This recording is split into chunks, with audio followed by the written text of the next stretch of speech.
asdwebs.com 50 বছরে পা রাখলেন মিশা সওদাগর। মিশা সওদাগর তাকে কে না চিনেন।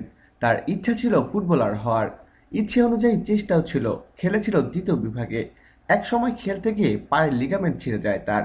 সরে যেতে হয় প্রিয় খেলা থেকে। সিদ্ধান্ত নিতে হয় ভিন্ন। নতুন মুখের কার্যক্রমের মাধ্যমে সিনেমায় পা রেখেছিলেন নায়ক হওয়ার স্বপ্ন নিয়ে। তার সেই স্বপ্ন একসময় ফিকে হয়ে যায়। তবে তিনি হতাশ হননি।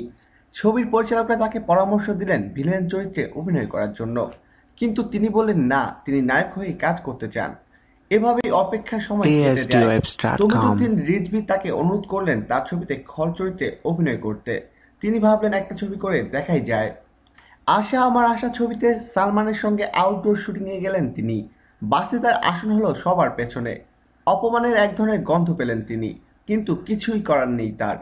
আউটডোর শুটিং শেষ করে আসার পরই 7টি ছবি হাতে নিলেন খল এই অভিনেতা। নতুন করে এক পরিচয় পেলেন তিনি।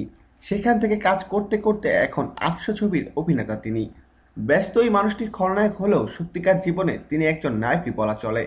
2016 সালের 4ই জানুয়ারি মিশা সওদাগর পা রেখেছেন 50 বছরে।